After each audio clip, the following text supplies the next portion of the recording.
एक आनंद की अनुभूति शिव तत्व से प्राप्त होती है।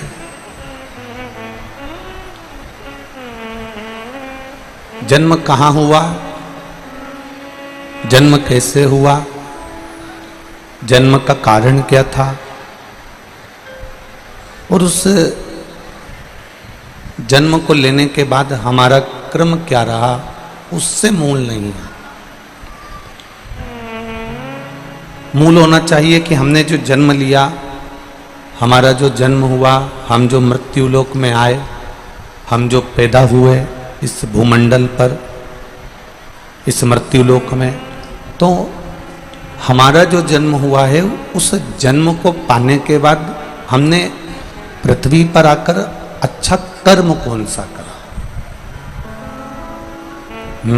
मत बुरे कर्म कर बंदे वरना पछताएगा, भगवान की आंखों से तू बच नहीं पाएगा, तू बच नहीं पाएगा। अरे ओ अज्ञानी मत कर नादानी, तेरे कर्म का फल भी तू ही पाएगा, जैसा किया तूने तेरे आगे आएगा। मत बुरे कर्म कर बंदे वरना पछताएगा, भगवान की आंखों से तू बच नहीं पाएगा, तू बच नहीं पाएगा। अरे ओ अज्ञानी मत करना नादानी, अरे ओ अज्ञानी मत करना। ये कर्म हमको करना है, पर मृत्यु लोक में जन्म लेने के बाद ऐसा कर्म ना करना कि हमारे जाने के बाद कहीं संसार के लोग हमको याद भी करें तो अपशब्द कहें। ऐसा कर्म ना करिए। कितने बड़े बड़े दानी हुए, कितने बड़े बड़े धर्मात्मा हुए, कितने बड़े बड़े सत्कर्मी हुए। दानियों में भी गिनती होती है राजा कर्ण की। एक गिनती राजा कर्ण की हो रही है। अर्जुन को एक बार क्रोध आ गया। अर्जुन ने कहा बताओ, मैं भी तो इतना दान करता हूं, मैं भी तो इतना पुण्य करता हूं, मैं भी इतना सत्कर्म करता हूं, फिर दानियों में मेरा नाम क्यों, राजा कर्ण का नाम क्यों आता है? ये राजा कर्ण का नाम आखिर दानियों में कर्ण का ही नाम क्यों आता है? मैंने भी तो इतना दान करा, मैंने भी तो इतना पुण्य करा, मैंने भी तो इतना सत्कर्म करा, मैं भी तो इतना दान देता हूं। अर्जुन कहते हैं कि मैंने जिंदगी में जितना दान दिया शायद राजा कर्ण ने नहीं दिया होगा, मैंने जितना धर्म करा शायद राजा कर्ण ने नहीं किया होगा। जब इतना दान, इतना धर्म, इतना पुण्य, इतना सत्कर्म अर्जुन कर रहे हैं कि मैंने करा, फिर दान वीरों में मेरी गिनती क्यों नहीं है?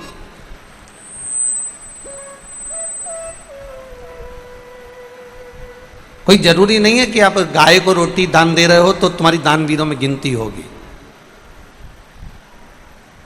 तुमने किसी भूखे को भोजन कराया तो तुम्हें दान वीरों की गिनती में लिया जाएगा? ना ना ना ना, आप अपना कर्म करे जाओ। आप गौ माता को रोटी देते रहो, आप भूखे को भोजन कराते रहो, आप प्यासे को पानी पिलाते रहो, किसी दरिद्र को थोड़ा सा सहयोग करते रहो। ये आप मत कहना कि कोई आपको दानी कहे, कोई आपको सत्कर्मी कहे, कोई आपको दानदाता कहना चाहिए। आप तो अपना कर्म किए जाओ, करो करो।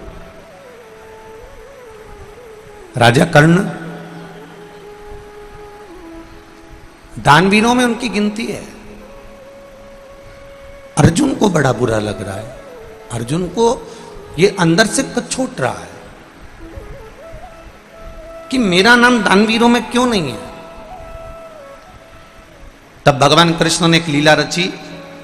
भगवान कृष्ण ने एक पर्वत पर बहुत सारा सोना रख दिया, इतना सोने का पर्वत बना दिया, इतने का पर्वत बना दिया, और अर्जुन से कहा अर्जुन ये इतना सारा सोना है, सबको प्रत्येक गांव के लोगों को बुलाओ और ये सोना दान देते जाओ।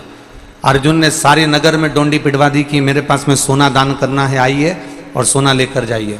अब सोना लेकर जाओ, सोना लेकर जाओ, सारे नगर में सूचना कर दी कि सोना लेकर जाइए।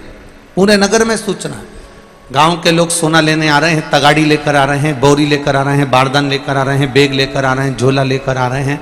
खड़े होते हैं, अर्जुन पूछता है तुम्हें कितना चाहिए, तुम्हें क्यों चाहिए।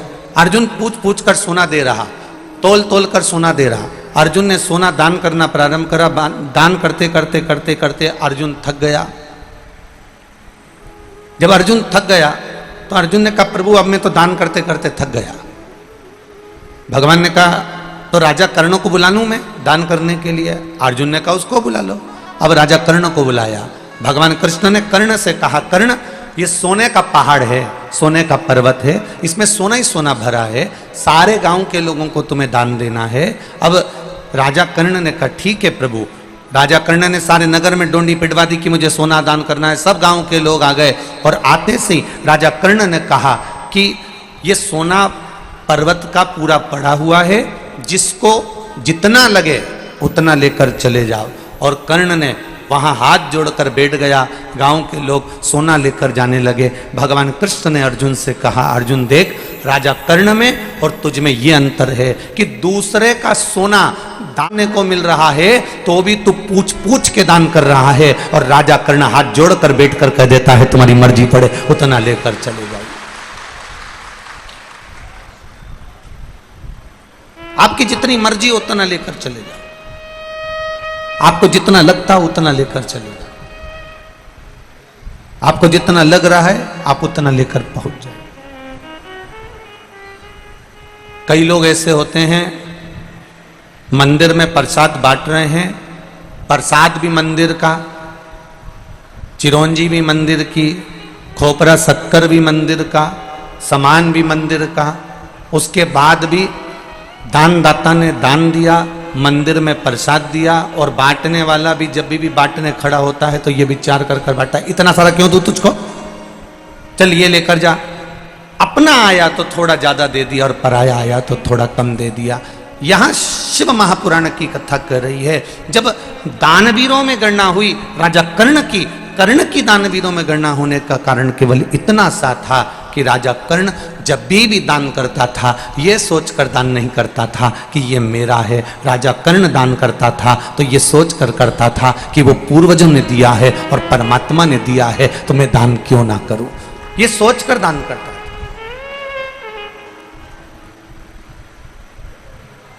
जिस दिन घर की बहुएं घर के लोगों को भोजन कराते समय, घर के सास ससुर को भोजन कराते समय, माता पिता को भोजन कराते समय, घर के देवर जेठ को भोजन कराते समय, घर के प्रत्येक व्यक्ति को भोजन कराते समय जिस दिन घर की बहुएं ये जान जाए कि ये भोजन करने वाला मेरा देवर नहीं, ये भोजन करने वाला जेठ नहीं, ये भोजन करने वाले मेरे सास नहीं, ये भोजन करने वाला मेरा ससुर नहीं, ये भोजन करने वाला तो मेरा देव अधिदेव महादेव है, ये जानकर जिस दिन भोजन कराए तो उस दिन भोजन का स्वाद बढ़ जाता, उस दिन भोजन का स्वाद बढ़ जाता।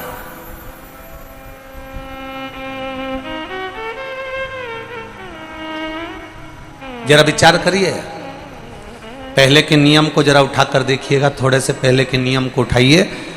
माताओं की एक थोड़ा सा अन्न घर में आता है उसके भी हिस्से कर दिए जाते हैं, अन्न के हिस्से। एक अन्न कटोरी भर के चिड़िया को चले जाता है, एक अन्न का भाग चींटी को चले जाता है, एक अन्न का भाग मछली को चले जाता है, एक अन्न का भाग हमारे काम आता है, एक अन्न का भाग किसी अतिथि के काम आता है, एक अन्न का भाग किसी को दान के काम आता है। पर आज लोगों की जो सोच है, आज लोगों का जो विचार है, आज लोगों की जो दृष्टि है वो विचित्र हो गई।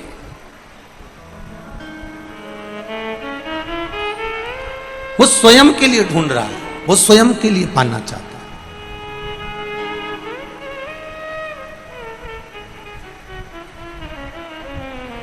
भजन करने वाले कम मिलेंगे। हम तो दूसरे की क्या कहें, हम अपनी भी बात करें।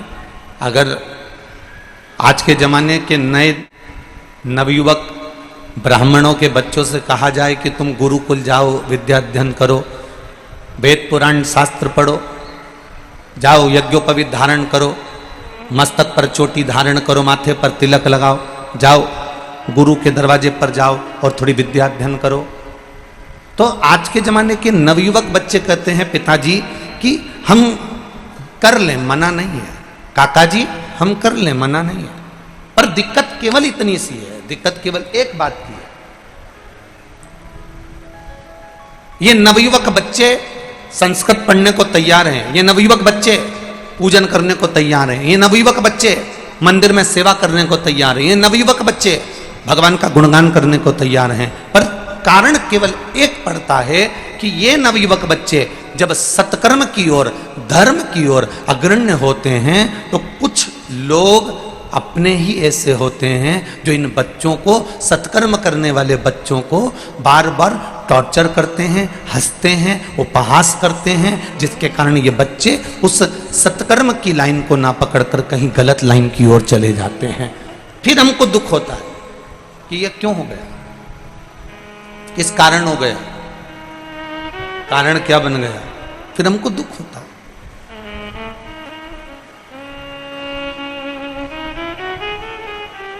राजा कर्ण दानवीर है, राजा हरिश्चंद्र दानवीर हैं,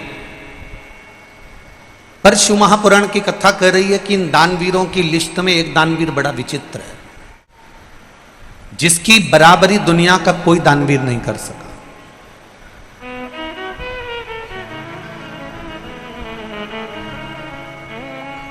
दानवीरों में भी दानवीर, जिसकी बराबरी दुनिया का कोई व्यक्ति आज तक नहीं कर पाया। दानवीरों में कितने बड़े बड़े दानवीर हो गए, कर्ण जैसे दानवीर हो गए, स्वयं हरिश्चंद्र जैसे हो गए, स्वयं दशरथ जी जैसे हो गए, जनक जी जैसे हो गए, ना जाने कितने कितने बड़े बड़े दानवीर हो गए। पर उन दानवीरों में एक दानवीर ऐसा है जिसकी गणना आज तक दुनिया के लोग नहीं कर पाए, आज तक किसी ने नहीं करी, और वो थे दधीचि ऋषि।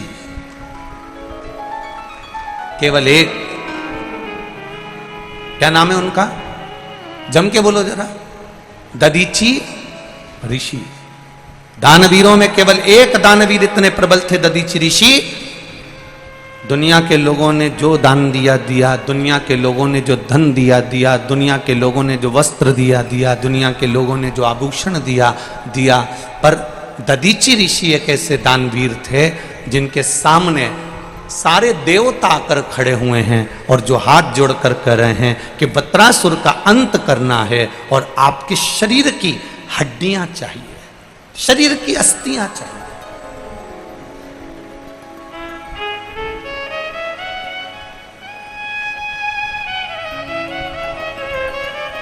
आपके शरीर की केवल अस्थियां दे दीजिए। इंद्र को भी संकोच हो रहा था दधीचि ऋषि से अस्थियां मांगने में, इंद्र को भी संकोच हो रहा था दधीचि ऋषि से उनकी हड्डियां मांगने में। क्यों? क्योंकि दधीचि ऋषि के जो पिता थे अथर्वा, दधीचि ऋषि के पिता ऋषि अथर्वा और दधीचि ऋषि की माता शांति देवी, जो कि शिव भक्ति में लगे रहते थे। इनकी शिव भक्ति करने का तरीका अलग था। इनकी शिव भक्ति का तरीका बिल्कुल अलग। क्या तरीका था ऋषि अथर्व की शिव भक्ति का? जहां पर बेलपत्री का पौधा मिलता था, जहां बेलपत्री का वृक्ष मिलता था, उस बेलपत्री के वृक्ष के पास मिट्टी की क्यारी बनाते थे।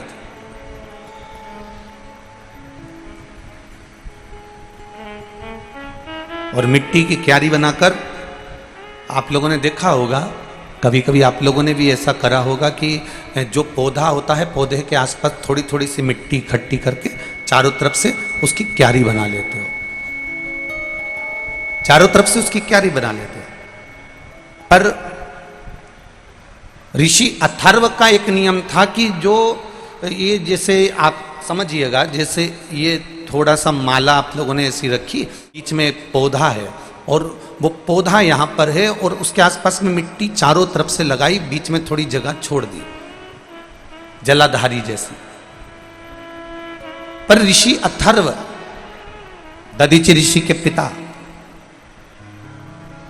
पौधे को रखकर,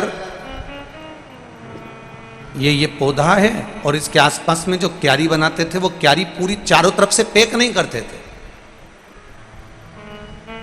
ऋषि अथर्व क्या करते थे कि उस क्यारी को पैक करने की जगह पौधे के आसपास गोल क्यारी बनाई और क्यारी बनाकर एक छोटी सी जगह छोड़कर ऐसी लंबी जगह वहां से छोड़ देते थे। जैसे आप लोग मट्टी का जो पार्थिव का जो शिवलिंग बनाते हो ना, पार्थिव शिवलिंग, तो पार्थिव शिवलिंग बनाते समय क्या करते हो, नीचे की जो जलाधारी है उसको बनाते हो, बना के थोड़ा लंबा कर देते हो, जलाधारी जैसा, जलाधारी जैसा लंबा कर दिया। तो दधीचि ऋषि के पिता ऋषि अथर्व जलाधारी की जैसे ही आकृति बनाते थे, बेलपत्री के पेड़ के आसपास जहां बेलपत्री का पौधा होता था, जहां बेलपत्री का वृक्ष होता था, जहां बेलपत्री का पेड़ लगा होता था, उसके आसपास क्यारी बनाकर थोड़ी सी जगह छोड़ देते थे।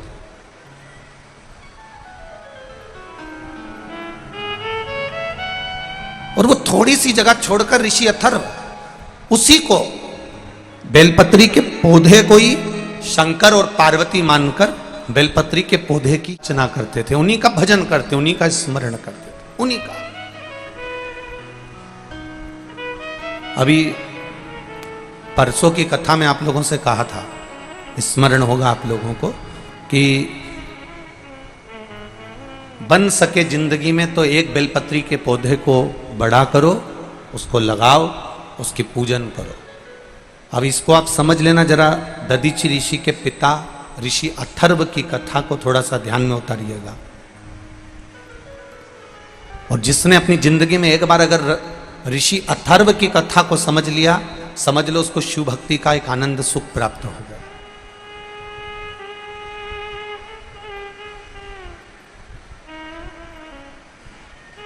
दो चीजें बड़ी पुण्यप्रद होती हैं, एक किसी वृक्ष के आसपास क्यारी बनाकर उसमें जल देना, दूसरा घर में अगर तुलसी का पौधा है, तुलसी का पौधा अगर घर के अंदर विराजमान है, तो उस तुलसी के पौधे को जब बहुत तेज गर्मी पड़े, बहुत तेज धूप पड़े, बहुत तेज गर्मी पड़ने लगे, तो उस तुलसी के पौधे को कोई वस्त्र से या कोई छांव की जगह पर या ठंडी जगह पर उसको ले जाकर रखना। ये दोनों चीजें बड़ी पुण्यप्रद होती हैं, दोनों पुण्यवान होती हैं।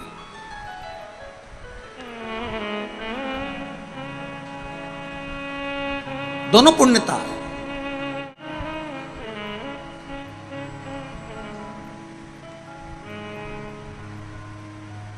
शिव कथा कह रही है, ऋषि अथर्व बेलपत्री के पौधे को ही शिव मानते थे और बेलपत्री के पौधे को ही पार्वती मानते थे। बेलपत्री के पौधे में ही गणेश जी का दर्शन करते थे, बेलपत्री के पौधे में ही कार्तिक का दर्शन करते थे, बेलपत्री के पौधे में ही वो अशोक सुंदरी का दर्शन करते थे, बेलपत्री के पौधे में ही जया, विषहरा, शामली बारी, दौतली और देव, इन 5 कन्या का भी दर्शन वो बेलपत्री के पौधे में करते थे।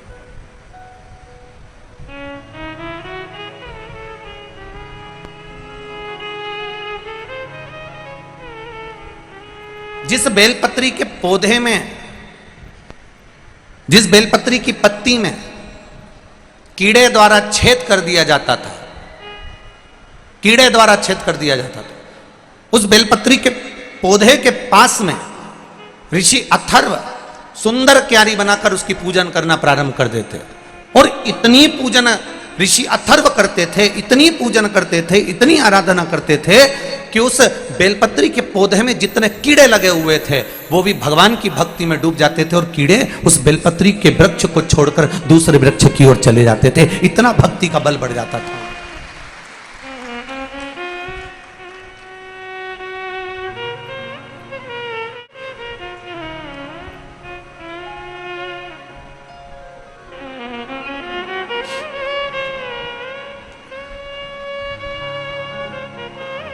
जरा समझिएगा इस बेलपत्री की पत्ती का। आप लोग जितने लोग भी टीवी के माध्यम से देख रहे हैं या जितने लोग आस्था चैनल के माध्यम से, फेसबुक यूट्यूब के माध्यम से, और जितने लोगों को नज़दीक से अगर ये बेलपत्री ना दिखे तो आप लोग एलईडी के माध्यम से इसका स्मरण करिएगा जरा। ये बेलपत्री की पत्ती है। इस बेलपत्री की पत्ती में धोने के बाद भी, साफ करने के बाद भी अगर बेलपत्री की पत्ती में कहीं चक्र रह जाता या बेलपत्री की पत्ती में नीचे गदा रह जाती है, डूठ रह जाता, और वो डूठ वाली, वो चक्र वाली बेलपत्र यदि हम समर्पित करते हैं तो उसका पुण्यता हमारे खाते में नहीं आता। चक्र कैसा और गदा कैसी, डूठ कैसा? बेलपत्री की पौधे की डंडी में से बेलपत्री तोड़ी तो नीचे डूठ रह जाता। देखा है ना माताओं? जम के बोलो जरा, देखा है सबने? उस डूठ को निकाल दिया जाता, उस डूठ को निकालकर रख दिया जाता। अब चक्र की स्थिति क्या रहती है कि बेलपत्री का जो पौधा होता है उस पौधे में किसी किसी पत्ते में एक, जैसे कागज में एक चने का दाना रख दो, चने का दाना रखकर कागज को दबा दो तो उसमें फुंसी जैसा एक भाव उत्पन्न हो जाता है। कभी कभी आप लोगों ने देखा होगा, उसमें उभरा हुआ भाग उत्पन्न हो जाता है। जिस बेलपत्री के पत्ते में, जिस बेलपत्री के पत्ते में कहीं उभरा हुआ सा भाग अगर नजर आता है, जैसे दाने जैसा अगर नजर आता है, या बेलपत्री का पत्ता नीचे से एक बिंदु जैसा उचक कर सामने आ जाता है तो वो चक्र माना जाता है। वो बेलपत्री शिव को समर्पित नहीं करी जाती। और यहां तक शिव महापुराण की कथा कर रही है, अगर आपके पास में नूतन कोई बेलपत्र नहीं है, आप किसी जगह से बेलपत्र लेकर नहीं आए हो, बेलपत्र आपकी थाली में नहीं है, पूजन की थाली में नहीं है, शिव महापुराण यहां तक कहती है कि शंकर भगवान पर चढ़ी हुई बेलपत्र उठाओ, उसको धो और वापिस उसको हाथ में लेकर देवाधिदेव महादेव से अपने हृदय की बात कहकर वो बेलपत्र वापिस शिव जी को समर्पित कर दो। शिव उसको स्वीकार कर ले, शंकर उसको स्वीकार कर ले। शंभु शरणे मांगू घड़ी दुख काटो, दया करी न दर्शन आपो। विनय ऋषि अथर्व, दधीचि ऋषि के पिता, शिव जी की आराधना करने के लिए बेलपत्री के पौधे के पास में मिट्टी की क्यारी बनाते हैं और उसके सामने थोड़ी सी जलाधारी बनाते हैं। बेलपत्री के पौधे की पूजन में लगे रहते हैं, उसकी आराधना में लगे रहते हैं, उसकी सेवा में लगे रहते हैं। और सेवा करते करते करते करते करते करते एक बार उनकी धर्म पत्नी शांति देवी ने उनसे प्रश्न किया।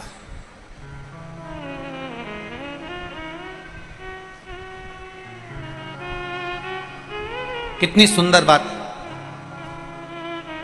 पत्नी पति से बात भी कर रही है तो शंकर भगवान की कर रही है, और एक आज की पत्नी पति से थोड़ी देर भी अगर बात होती है तो केवल सामान लाने की ही होती है।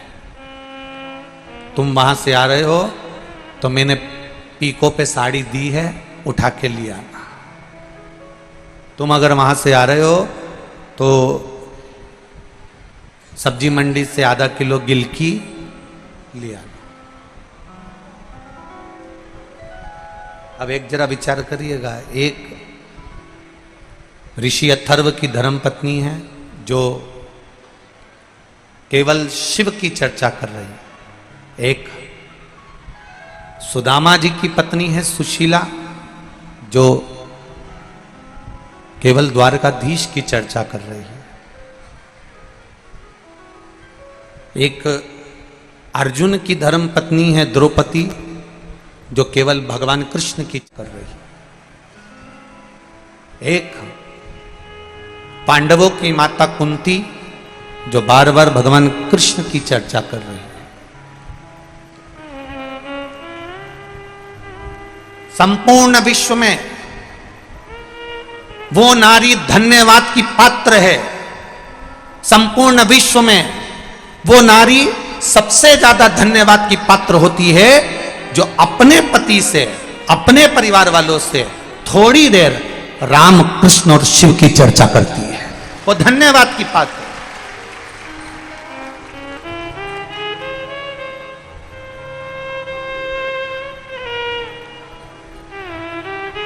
और मेरा विश्वास कहता है, बेटमा में ये लाखों की संख्या में जो भक्त आए हैं, आप लोग लाखों की संख्या में यहां पहुंचे हो, तो ये मेरा विश्वास कहता है कि जितने लोग ये देपालपुर, बेटमा, इंदौर क्षेत्र के हैं, ये मेरा विश्वास कहता है प्रत्येक घर में चाहे बहू हो, सास हो, ननंद हो, बेटी हो, दामाद हो, जो भी घर में होगा, मेरा विश्वास कहता है कि आपके घर में प्रतिदिन भले एक बार बात निकले पर शंकर भगवान की बात जरूर निकलती है। ये निश्चितता, ये मेरा विश्वास कहता है, ये मेरा भरोसा कहता है, ये मेरी दृढ़ता कहता है।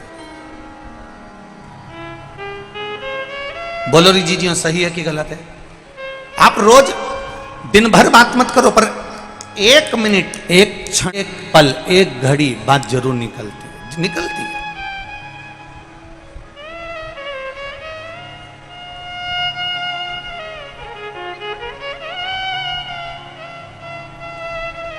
और हम तो हमेशा कहते आए, आज फिर कह रहे हैं, जितनी भी माताएं कथा सुनने के लिए आए, जितनी भी माताएं कथा श्रवण करने के लिए आए, उनसे निवेदन है कि प्रयास करा करो कि अपने घर के पुरुष को भी एक लोटा जल हाथ में देकर शिव मंदिर भेजने का प्रयास करा करो। कारण दिन भर दुकान पर बैठकर वो कमाता है, दिन भर व्यापार वो करता है, दिन भर व्यापार करता है, दिन भर बैठकर कमाता है। सुबह 8-8 बजे से 9-9 बजे से लेकर 12-12, 1-1 बजे तक वो व्यापार करता है। प्रेशर बढ़ल बा। सुबह 8-8 बजे से लेकर 11-11, 12-12 बजे तक वो कार्य करता है। प्रत्येक घर की माता का एक नियम होना चाहिए कि अपने पति से कहे कि 5 मिनट शंकर जी के मंदिर चले जाओ। जो तुम्हारे घर के पास में मंदिर है, जो तुम्हारे घर के करीब में मंदिर है, उसमें जाओ, एक लोटा जल चढ़ाकर। पति पूछेगा क्यों? तू जा तो रही है, तू चढ़ा तो रही है, क्या तेरे जल चढ़ाने से क्या मुझे फल नहीं मिलेगा? पत्नी हाथ जोड़कर कह देना, भोजन करूंगी तो मेरा पेट भराएगा और तुम भोजन करोगे तो तुम्हारा पेट भराएगा। ये तुम्हारे लिए। पत्नी कमाने नहीं जाती, पति कमाने जाता है, तो झूठ भी उसको बोलना पड़ता है, बेईमानी भी उसको करना पड़ता है, 1 रुपए का 2 रुपया भी उसको करना पड़ता है, छल भी उसको करना पड़ता, कपट भी उसको करना पड़ता। पति की कमाई का, पति की जायदाद का हिस्सेदार पत्नी भी होगी, बेटा भी होगा, पर पति ने जो कर्म करा है उस कर्म का हिस्सेदार कोई नहीं होगा, केवल उस अकेले को भोगना पड़ेगा। इसलिए तुम जाओ, 1 लोटा जल लेकर जाओ और जल चढ़ाओ। बहुत विडंबनाओं से भरा हुआ यह मानव का देह और मानव का शरीर है, बहुत विडंबनाओं से भरा हुआ है। मानव का देह, मानव का शरीर बड़ी विडंबनाओं से भरा हुआ है। आज के जमाने में भजन करने वाले कम मिलेंगे, नाम जाप करने वाले कम मिलेंगे, स्मरण करने वाले कम मिलेंगे, कीर्तन करने वाले कम मिलेंगे, भगवान की सेवा करने वाले कम मिलेंगे, दिखावा करने वाले ज्यादा मिलेंगे। अब तुम उसको भी जाने दो। अभी तुम देखो कि इतनी गेहूं फसल चल रही है, कितनी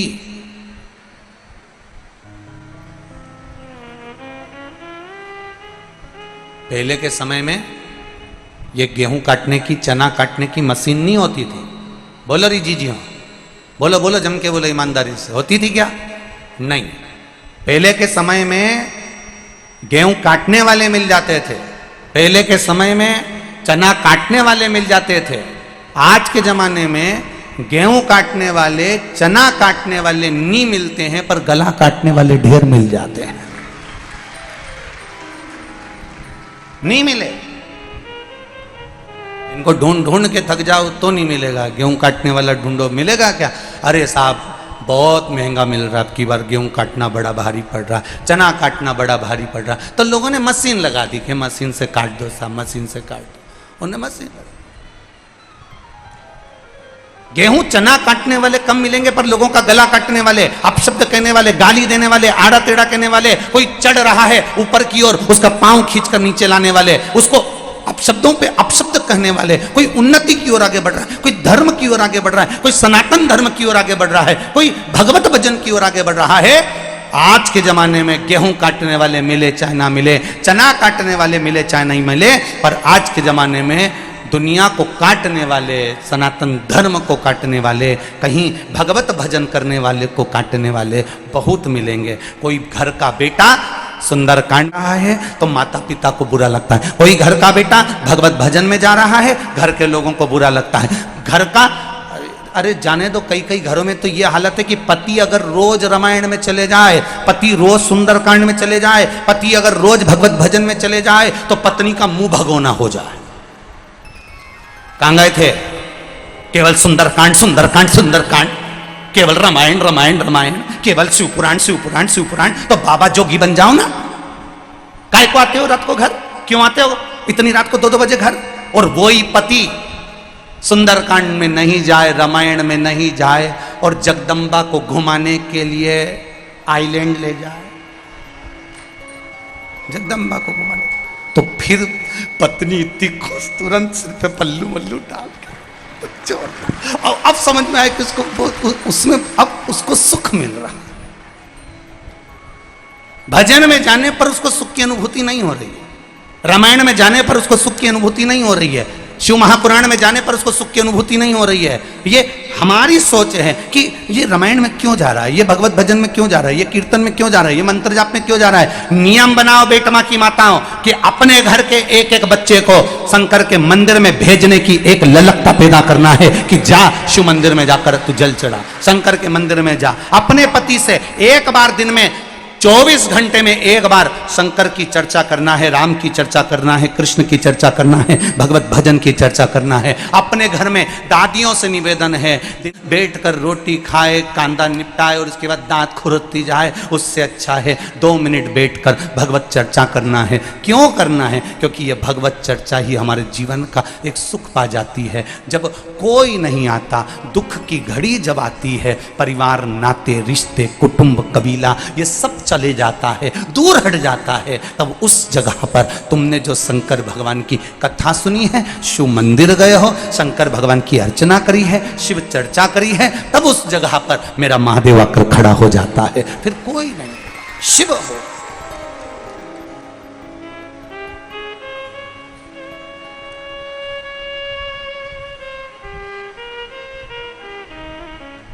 केवल शिव, उसके सिवाय कोई नहीं। और अंत समय प्रभु वचन दिया तो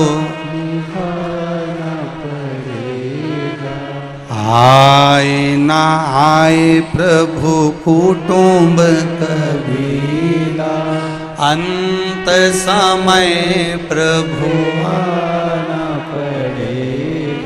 वचन दिया तो निभाना पड़ेगा। अंत में कोई नहीं आएगा, तब वो खड़ा मिलेगा। एक पत्र आया है, यही अंत समय का, देखिए, कोई नहीं आएगा तब वो आएगा।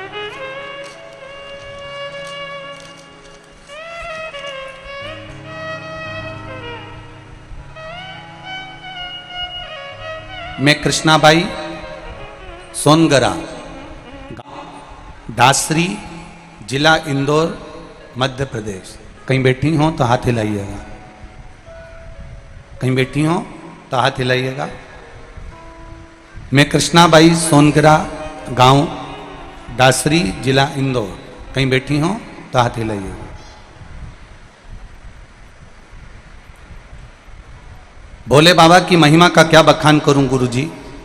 पत्र आप भी पढ़ा करो हमारे साथ में, टीवी पर चलता रहता है पत्र, उस पत्र को अवश्य पढ़ा करो।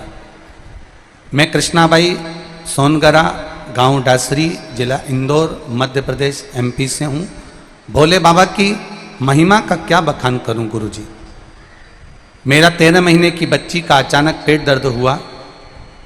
हम इंदौर डॉक्टर के पास ले गए और डॉक्टर ने बच्ची का पेट देखकर सोनोग्राफी का रिपोर्ट में बच्ची के पेट में आते उलझी हुई बता दी। डॉक्टर ने तुरंत ऑपरेशन का कहा और ऑपरेशन बड़ा होना था, चीरा भी लगना था और बड़ी आंतों को सुलझाना था। डॉक्टर ने कहा था पूरी आंतें बाहर निकालना पड़ेगी और आंतें बाहर निकालने के बाद फिर उसको सुलझाया जाएगा। हम लोग बड़ी चिंता में पड़ गए।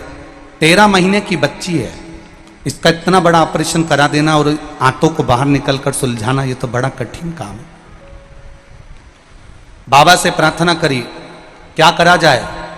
हॉस्पिटल में ही हम उस बच्ची को ऑपरेशन के लिए डॉक्टर कह रहा था, वहीं पास में कोई कंपाउंडर खड़ा हुआ था और वो कहता है कि एक काम करो, मौका मिल जाए तो सीहोर किसी को भेजकर रुद्राक्ष बुलवाओ, उस रुद्राक्ष का जल देना चालू करो। हमने सीहोर रुद्राक्ष मंगवाया और रुद्राक्ष का जल पानी में गलाया, शिव जी को देना प्रारंभ करा। शंकर जी को चढ़ाते, वो इस बच्ची को 2-2, 4-4 बूंद दे देते। 13 महीने की बच्ची को हमने फिर बी केयर हॉस्पिटल में डॉक्टरों को दिखाया। फिर वापस सिटी स्कैन प्रारंभ हुई। ऑपरेशन की तारीख आ गई। ऑपरेशन पे ले जाने से पहले हमने फिर बच्ची की पुनः जांच करवाई। गुरुदेव, जब वापस सिटी स्कैन करवाया और बाबा की कृपा किसको कहते हैं गुरुदेव, डॉक्टर की जब रिपोर्ट वापस आना चालू हुई, पहली रिपोर्ट में तो डॉक्टर ने कहा कि इसका ऑपरेशन होगा। फिर दूसरी बार उसको वही रुद्राक्ष का जल दिया, फिर वापस जांच कराना प्रारंभ करी और डॉक्टर ने दूसरी और तीसरी रिपोर्ट में कह दिया अब इसको ऑपरेशन की जरूरत नहीं है, ये ठीक हो गई है। ये शिव तत्व है, ये ओघड़ी है। तेरी कृपा बिना न हिले एक भी अणु, लेते हैं श्वास तेरी कृपा से तनो तनो। बखान क्या करूं मैं राखों के ढेर का, चपटी भगोत में खजाना कुबेरा। हे गंगाधार मुक्ति द्वार ओमकार बोले ओमकार तू, आयो शरण तिहारी शंभु तार तार तू। ये विश्वास आपने अगर आदत डाल दी बच्चों की मंदिर तक जाने की, आपने आदत डाल दी अपने पति की मंदिर तक जाने की, आपने आदत डाल दी अपनी खुद की भी शिव तत्व तक जाने की, तो एक बात अपने ध्यान में लगा कर रखना, परिवार वाले जब तक तुम्हारे पास में धन है तब तक तुम्हारे साथी हैं, कुटुंब वाले जब तक तुम्हारे पास में दौलत है तब तक वो साथी हैं, दुनिया के लोग जब तक तुम्हारा समय अच्छा चल रहा है तब तक तुम्हारे साथी हैं, पर मेरा महादेव तो सुख में भी साथी है तो दुख में भी मेरा महादेव साथी है। वो सुख में भी है, वो दुख में भी।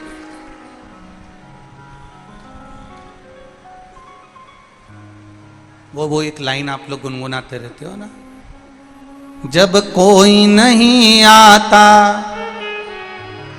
भोलेनाथ आता है, मेरे दुख के दिनों में वो बड़ा काम। जब दुनिया का कोई ना आवे, सब तरह से जब हार जाओ, तब वो महादेव तुम्हारे साथ में है। ब्रह्मा मेरे ब्रह्मदेव ब्रह्मलोक में रहते हैं, मेरे भगवान विष्णु वैकुंठ लोक में रहते हैं, पर मृत्यु लोक का अगर कोई देव है तो वो देव अधिदेव देव है, बैठा है। ब्रज भूमि में भगवान कृष्ण पधारे तो महादेव जी से निवेदन करा, मैं ब्रज में आ रहा हूं, क्या आप वहां नहीं आओगे? भगवान कहने लगे आप चिंता मत करो, हर पल पल में शिव आपको ब्रज में मिलेंगे। कभी भूतेश्वर, कभी गोपेश्वर, कभी यमुनेश्वर, कभी चकलेश्वर के रूप में ब्रज की भूमि में मेरे महादेव विराजमान हो गए। जब वेंकटेश भगवान तिरुमाला के शिखर पर आए तो उन्होंने देवाधिदेव महादेव से कहा कि मैं पृथ्वी पर आ रहा हूं, मैं तिरुमाला के शिखर पर आ रहा हूं, क्या आप मुझे नहीं मिलोगे? शंकर भगवान कहते हैं आप तिरुमाला पर बैठना, मैं कपिलेश्वर के रूप में जमीन पर नीचे बैठकर तुम्हारी रक्षा करने वाला बैठा हूं। जब बद्रीनाथ आए, भगवान नारायण बद्रीश में पहुंचे तो कहा मैं केदारेश्वर के रूप में विराजमान होऊंगा। भगवान कृष्ण कहते हैं मैं द्वारका में जा रहा हूं, क्या आप वहां नहीं आओगे? भगवान कहते हैं मैं नागेश्वर और सोमनाथ के रूप में विराजमान रहूंगा। ऐसा कोई स्थान, ऐसी कोई भूमि जहां मेरा देवाधिदेव महादेव है ही नहीं, जहां मेरा शिव ना हो। संपूर्ण जगह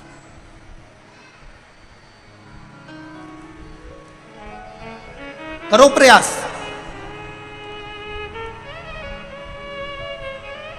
जिंदगी में दुख आए ना, किसी के जाके मत आगे जाकर मत रोना, किसी के पास मत जाओ।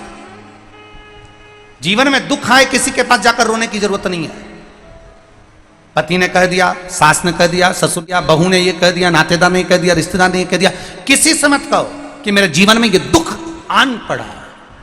जब सारी दुनिया के लोग कष्ट देने लगे तब विश्वास रखना कि वो बैठा है, अभी वो आएगा, आएगा। और मेरा महादेव मेरे दुख के घड़ी में, पल में, क्षण में मेरे सामने आएगा।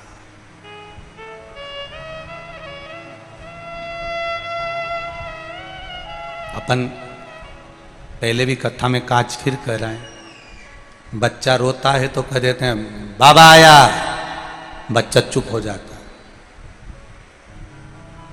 जरा बड़ा बच्चा है, जिद कर रहा है तो अपन चिल्ला के बुलाऊं थारा दाई जी के, बुलाऊं थारा बाबू जी के, बुलाऊं क्या? बच्चा जिद करना बंद कर देता। बुलाऊं क्या? बस बच्चे ने जिद करना बंद कर दिया। छोटा बच्चा रो रहा है तो कह दिया बाबा आ रहा है, बच्चा चुप हो गया। उसी तरह जब तुम्हारे जीवन में कहीं तकलीफ, दुख, कष्ट, रोग, बीमारी सामने आकर खड़ी हो जाए तब कह देना अब भी आऊं एक लोटा जल चढ़ा के, मेरा बाबा मेरे साथ आएगा और मेरे दुख मिटा कर जाएगा। अभी आऊं, सारी समस्या का हल। जरा जम के बोलो एक लोटा। अभी आऊं मैं सिंह जी के मंदिर से, अभी आई 2 मिनट में मैं शंकर जी के मंदिर से दौड़ के। रुक तू, अभी आई।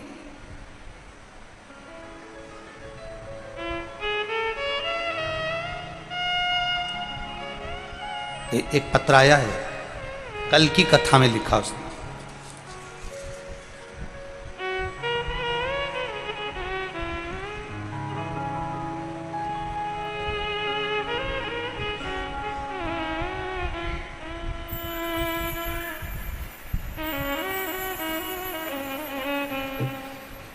अंत समय प्रभु आना पड़ेगा, वचन दिया तो निभाना पड़ेगा। आए न आए प्रभु कुटुंब कबीरा,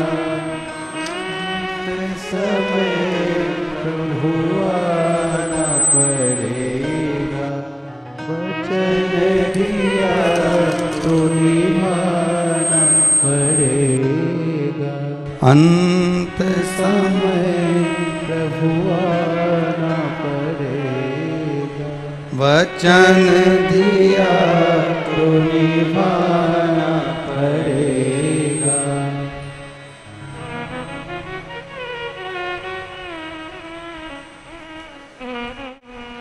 मैं उमा मकवाना, गांव बिजूर, जिला धार से हूं। कहीं बैठी हो तो हाथ हिलाइएगा। मैं उमा मकवाना, गांव बिजूर, जिला धार से हूं। मेरे बेटे को पथरी हो गई थी, मैंने उसे बहुत से अस्पताल में दिखाया। सभी ने हॉस्पिटल में ऑपरेशन करने का बोला सोनोग्राफी के अनुसार। पर बेटा कभी शिव मंदिर नहीं जाता था, कभी शंकर भगवान के मंदिर में बेटा नहीं जाता, शिव जी को जल नहीं चढ़ाता। मेरा विश्वास था भोलेनाथ जी पर, मैंने शंकर जी को जल चढ़ाना प्रारंभ करा, बेलपत्री लाकर बेटे को देना चालू करा। उसने पहले तो बेलपत्री खाई नहीं, रख दी, अलमारी के ऊपर पटक दी, खाई नहीं। फिर मैंने देखा कि अलमारी पर बेलपत्र पड़ी है, उसको मैंने उठाकर पीस कर बेटे को दे दी, बेलपत्र खिलाने की आदत डाली। गुरुदेव रात्रि के 11 ही बजे थे, 3 दिन ही निकले थे और बेटे की पथरी यूरिन के माध्यम से निकलकर बाहर हो गई और बेटे को भी विश्वास जागृत हो गया कि शिव कुछ है। अब मेरा बेटा भी रोज मंदिर जाता है और जल चढ़ा कर आता है। ये शिव तत्व, ये शंकर औघड़ी है। एक पत्र में किसी ने लिखा है कि बाबा देवादिदेव महादेव पर जल चढ़ाने का, उस जल की महत्वता को जानने का मौका मिला है शिव तत्व के माध्यम से। पहचानो उसको। ऋषि अथर्व कुछ नहीं कर रहे हैं, केवल बेलपत्री के पेड़ के आसपास में क्यारी बनाकर उसकी पूजन कर रहे हैं। कुछ मत बन रहे तुमसे करते। आप शंकर भगवान को एक लोटा जल नहीं चढ़ा सकते, आप शंकर भगवान को एक बेलपत्र नहीं चढ़ा सकते, आप शंकर भगवान को एक चावल का दाना नहीं चढ़ा सकते, आप शंकर भगवान के मंदिर तक भी नहीं जा सकते। तो शिव महापुराण की कथा कहती है उसके शिखर का दर्शन मात्र कर लिया तो भी देवादिदेव महादेव कृपा कर दिया। केवल शिखर का दर्शनम, शिखर दर्शनम सर्व पाप नाशनम, मात्र शिखर का दर्शन कर कर भी हम सुख पा सकते हैं, केवल शिखर। ऋषि अथर्व और शांति देवी दोनों बैठे हैं। शांति देवी ने अपने पति से प्रश्न किया, यह प्रश्न आपके जीवन में भी होना चाहिए। कभी कभी एकांत में बैठो, पति तुम्हारे साथ बैठा हो, बच्चे तुम्हारे साथ बैठे हो, परिवार वाले तुम्हारे साथ बैठे हो, तो नियम बना लो कि 5 मिनट दिन भर 24 घंटे में सबकी चर्चा करो, तो 1 मिनट ऐसा निकालो जिस 1 मिनट में हम परमात्मा की चर्चा करें, 1 मिनट में हम भगवान की चर्चा करें। 1 मिनट निकाल लो बस ऐसा। 24 घंटे में से 1 मिनट भी अगर भगवान की चर्चा का तुमने निकाल लिया, 1 मिनट भी भगवान की कथा का, भजन का, कीर्तन का, स्मरण का निकाल लिया, तुम्हारा जीवन सार्थक हो गया। और मेरी माताओं से निवेदन है, 24 घंटे मंदिर में जाकर मत बैठना। मेरी माताओं से निवेदन है, कोई तीर्थ में जाकर तुम 24 घंटे मत बैठो, तुम घर छोड़कर कहीं मत जाओ। मेरी माताओं से निवेदन है, कितना भी झगड़ा हो जाए, घर में कितनी भी लड़ाई हो जाए, तो भी तुम अड़ के बैठी रहना। घर के लोग के तेरे बाप के घर जा, तेरे पिता के घर जा, तो भी तुम अड़ के कह देना नहीं जाऊंगी, मैं तो यहीं छाती पे मुंह दलूंगी, नहीं जाऊंगी। नहीं जाना तो नहीं जाना, बस इतना सा निवेदन है। अपना घर, अपना परिवार, अपना कुटुंब, अपना घर छोड़कर कहीं नहीं जाना। घर में रहो, परिवार में रहो, कुटुंब में रहो, कबीले में रहो। बस अगर मंदिर तक भी परिवार के लोग नहीं जाने दें तो घर में बैठकर भगवान की भक्ति, श्री शिवा बोलो बोलो बोलो, श्री शिवा नमस्तु, श्री शिवाय नमस्तु, श्री शिवाय नमस्तु, श्री शिवाय नमस्तु, श्री शिवाय नमस्तु। बीच में जब जब तुम्हें समय मिल जाए, भोजन बना रही हो, श्री शिवाय नमस्तु, कपड़े धो रही हो, श्री शिवाय नमस्तु, जिस कार्य में लगी हो उस कार्य में भगवत भजन में लगे रहो, उस कार्य में तुम भगवत कीर्तन में लगे रहो, स्मरण में लगे।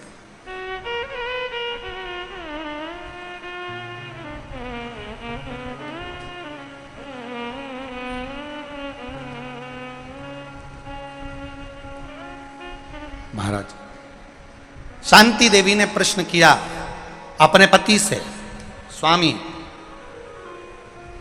निवेदन है, जिस बेलपत्री के वृक्ष की आप पूजन कर रहे हो, जिस बेलपत्री के वृक्ष की आप आराधना कर रहे हो, क्या इस बेलपत्री के वृक्ष में से क्या महादेव प्रकट हो सकते हैं? बेलपत्री के वृक्ष में से गौरी शंकर प्रकट हो सकते हैं? ये केवल ऋषि अथर्व की पत्नी नहीं बोल रही है, ये अपने घर के बच्चे भी बोलते हैं। क्या करोगी मंदिर जाकर? क्या करोगी लोटा भर जल चढ़ाकर? क्या शंकर जी को जल चढ़ाने से ऐसा हो जाता है? क्या शिव जी पर रुद्राक्ष का जल चढ़ाने से वो अमृत तत्व प्राप्त कर लेता है?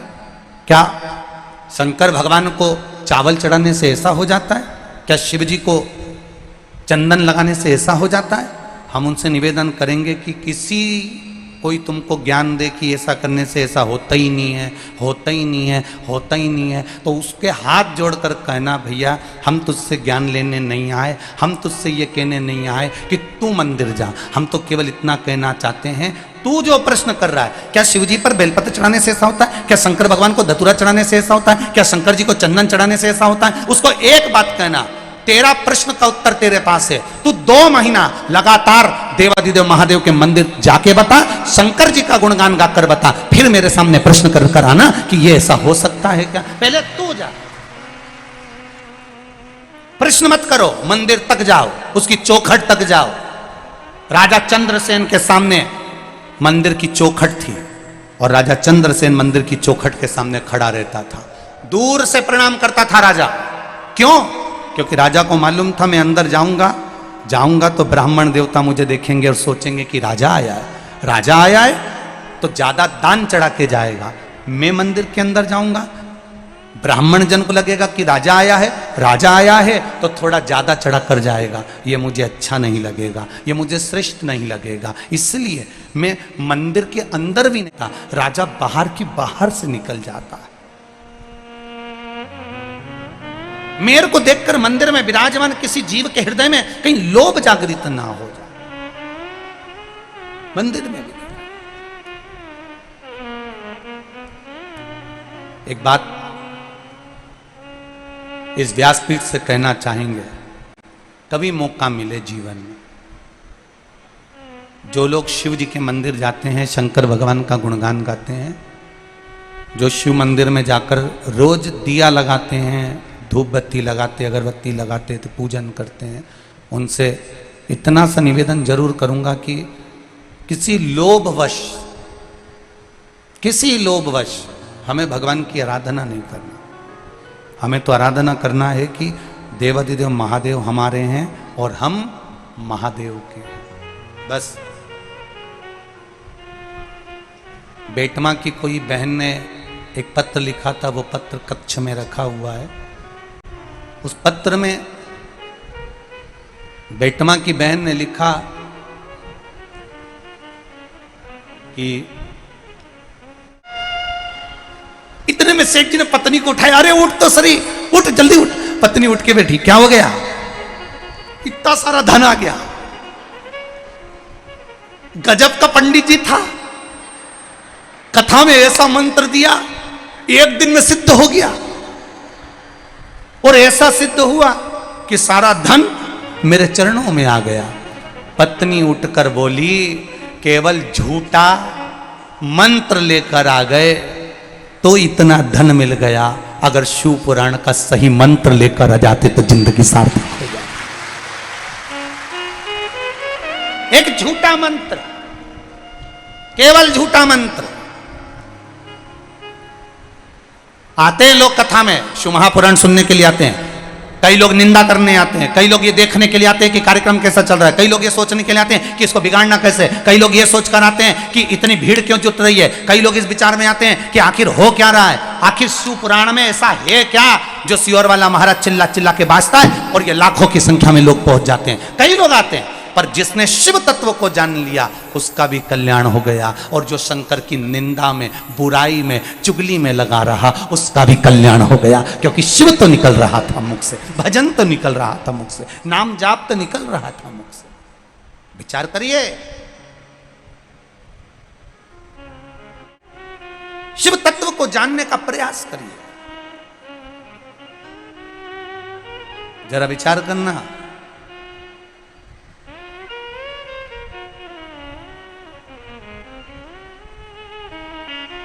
जब शिव तत्व को तुम जान जाते हो, शंकर भगवान को तुमने जान लिया, शिव महापुराण को तुमने पहचान लिया, औघड़ी दानी शंकर को जिसने जान लिया वो उसकी जिंदगी सार्थक।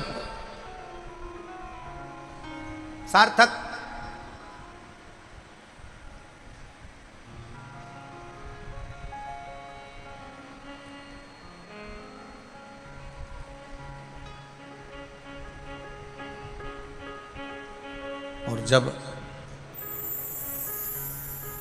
धर्मपत्नी ने, शांति देवी ने पूछ लिया अपने पति अथर्व ऋषि से, स्वामी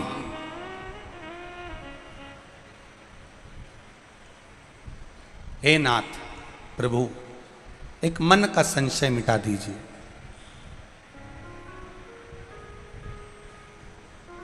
क्या संशय है? केवल इतना जानना है कि शिव से कोई संबंध, शिव से कोई रिश्ता, ना ना ना, जन्म लिया पृथ्वी पर, उससे संबंध बना हुआ, उससे रिश्ता बना हुआ, बनाए उससे संबंध। और महाराज, तेरे डमरू की धुन सुन के मैं काशी नगरिया, ये संबंध, ये रिश्ता बना है। इसलिए तो हम काशी नहीं भी जाते और उसको गुनगुना लेते हैं तो भी काशी नरेश हमारे भजन को स्वीकार कर कर दर्शन दे ही देता है। ये तत्व छुपा है।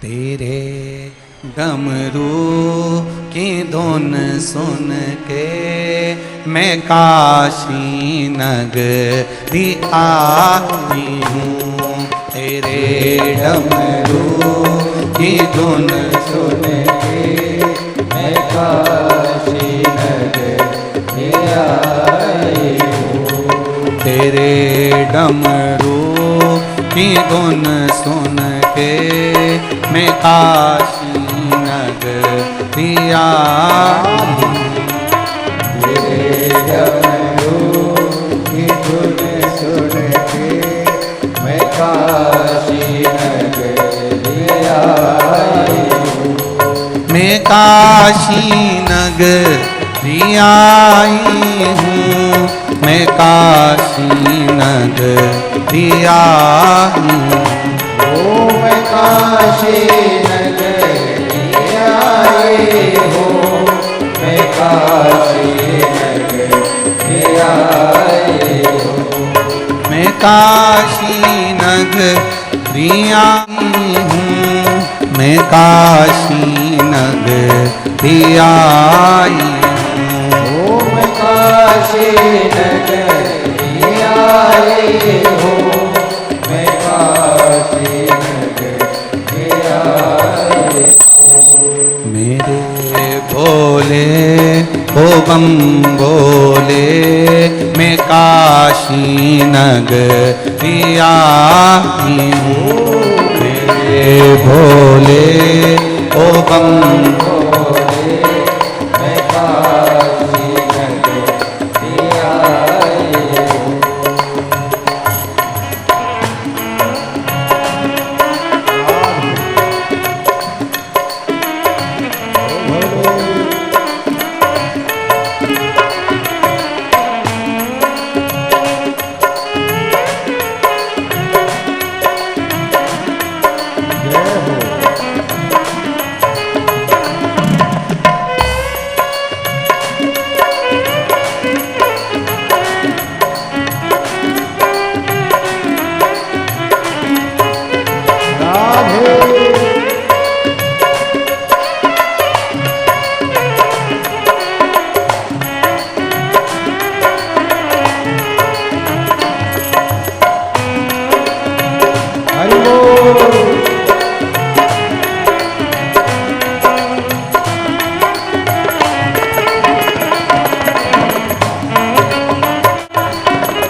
हमने ओ भोले तेरी काशी में गंगा है।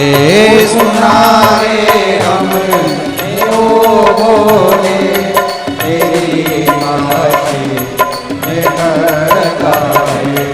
सुना है हमने ओ भोले तेरी काशी में गंगा है। सुना है हमने ओ भोले तेरी काशी में गंगा है। उसी गंगा में नहाने को मैं काशी नगरी आई हूँ। उसी गंगा में नहाने को मैं काशी नगरी आई हूँ। मेरे भोले को बम बोले मैं काशी नगरी आई हूँ। मेरे भोले ओ बम भोले मैं काशी नगरी आई हूँ।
तेरी काशी में मुक्ति है। सुना है हम दोनों हाथों से भोले तेरी काशी में मुक्ति है।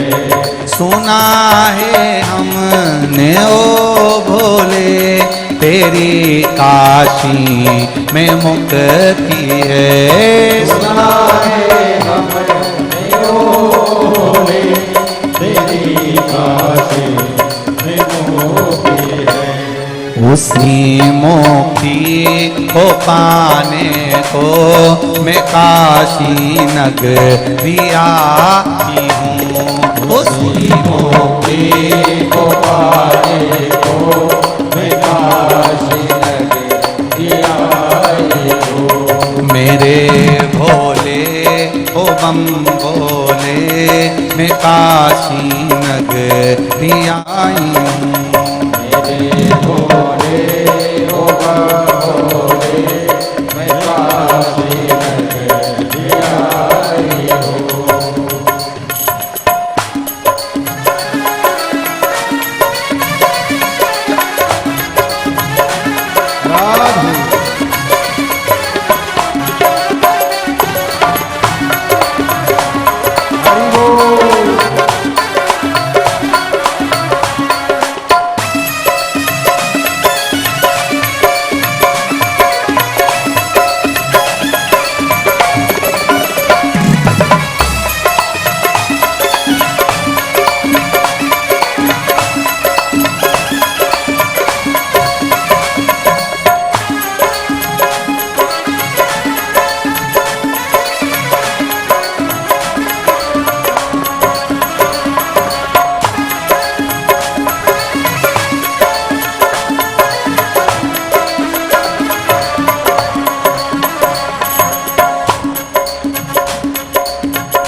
भोले तेरी काशी में गोरा है।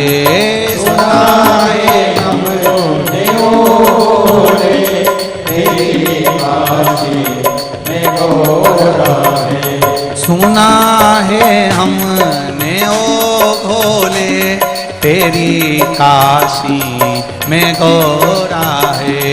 सुना है हमने ओ भोले तेरी काशी में गोरा है। उसी गोरा को पाने को मैं काशी नगरी आई हूँ। उसी गोरा को पाने को मैं काशी नगरी आई हूँ। मेरे भोले भोले मैं काशी नगरी आई हूँ। मेरे भोले ओ बम भोले मैं काशी नगरी आई हूँ। मेरे भोले ओ बम भोले मैं काशी नगरी आई हूँ। मैं काशी नगरी आई हूँ। मैं काशी नगरी आई हूँ। मैं काशी नगरी आई हूँ। हार हार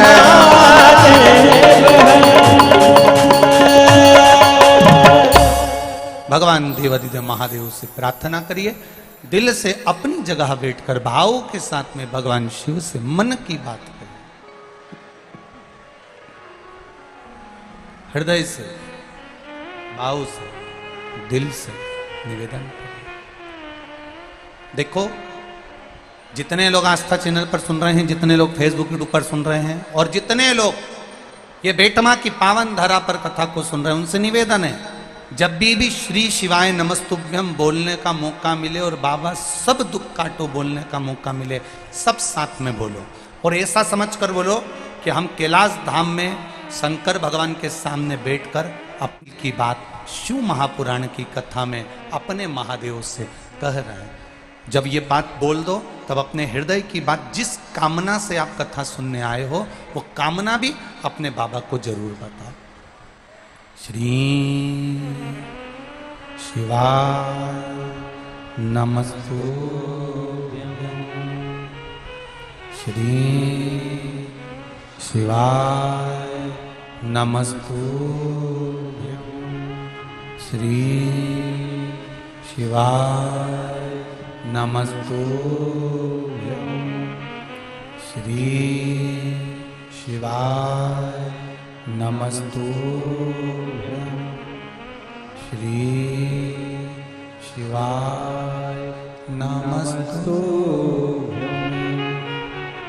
भोला सब दुख काटो मारा, ओ भोला सब दुख काटो मारा। शिव शंकर जपो तेरी माला, भोले बाबा जपो तेरी माला। भोला सब दुख काटो मारा, ओ भोला सब दुख काटो मारा। वेश मंगल मंगलकारी, वेश मंगल मंगलकारी। शमशान वासी हमारा, शमशान वासी हमारा। भोला सब दुख काटो मारा, ओ भोला सब दुख काटो मारा। भगवान शिव की चर्चा करें।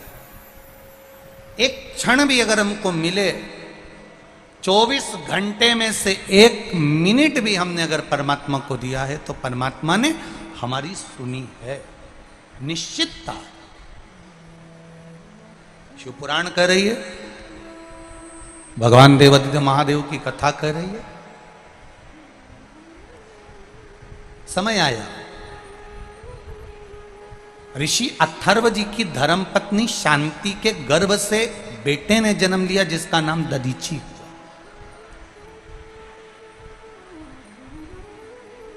दधीची कौन? जिसने संपूर्ण जीवन में केवल जनमानस के कल्याण का कार्य किया, संपूर्ण विश्व में परमार्थ का कार्य किया, परमार्थ। अभी आपको कथा में कहा था, दुनिया में बहुत बड़े बड़े दानी होंगे, पर दधीची ऋषि ऐसा कोई दानी नहीं होगा। कई लोग कहते हैं ब्राह्मण, साधु, गुरु, संत, सन्यासी, तपस्वी, साधक, उपासक, कई लोग कहते हैं ये ब्राह्मण, ये साधु, ये सन्यासी केवल लेना जानते हैं, देना नहीं जानते। कई लोग ठिठोली उड़ाने के लिए, हंसी उड़ाने के लिए कह देते हैं कि ब्राह्मण, साधु, गुरु केवल लेना जानते हैं, देना नहीं जानते।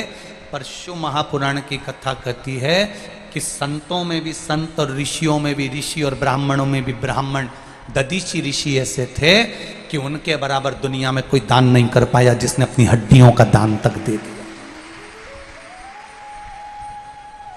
जिन्होंने अपनी अस्थियों का दान दे दिया। आप शिव जी को कुछ दे रहे हो, शंकर भगवान आपको क्या दे? एक पत्र आया है, देखिए। पहले इस पत्र में जो फोटो वेंटिलेटर पर पड़ा उसको देखिए। इस पत्र के अंदर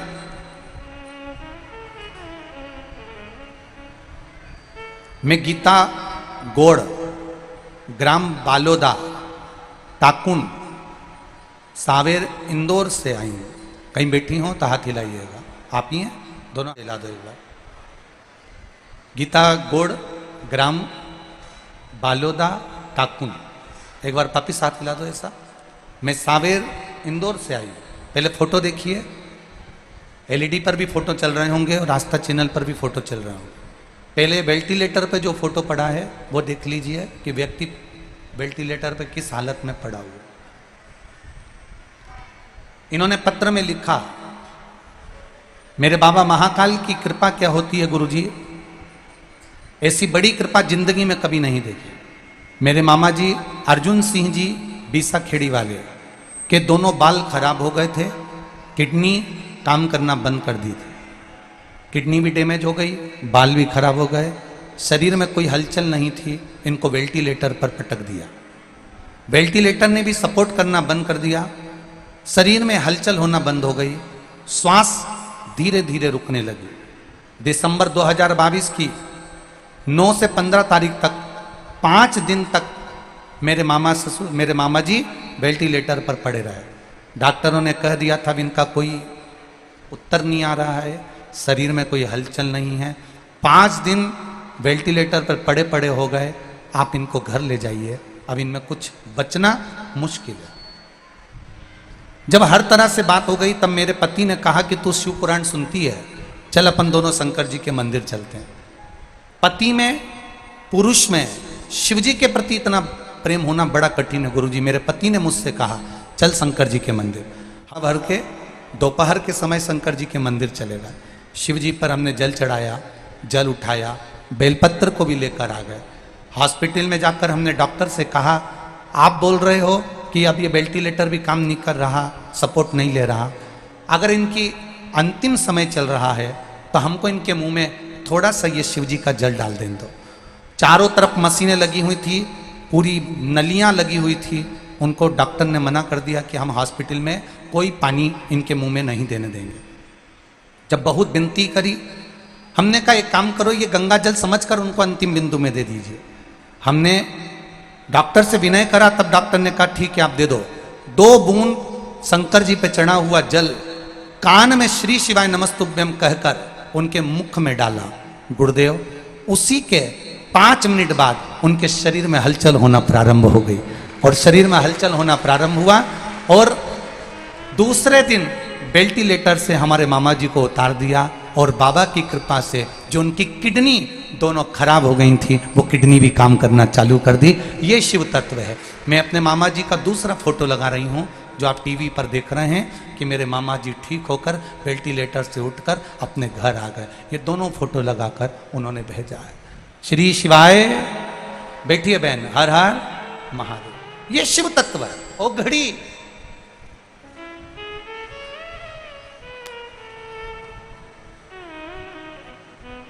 फिर निवेदन करूंगा कि बेटमा इस पावन धरा पर विधायक श्री विशाल जी पटेल, श्री जगदीश जी पटेल इस पावन शिव महापुराण की कथा को करवाए हैं। अगर ये कथा बेटमा की गोद में अगर आई है तो बेटमा वालों इससे चूकना मती। 2 कदम चलकर इस शिव महापुराण तक पहुंच जाना तो वो भी कैलाश छोड़कर तुम्हारे दरवाजे तक पहुंच जाए। चूकना नहीं। और बेटमा क्षेत्र के आसपास के जितने देपालपुर क्षेत्र के भक्त हैं शिव महापुराण की कथा को सुनने वाले उनसे निवेदन करूंगा, चलकर उसकी चौखट तक जाओ, शिव महापुराण तक जाओ। उसके द्वार तक जाकर क्या मिलेगा ये तो आपको बाद में मालूम पड़ेगा।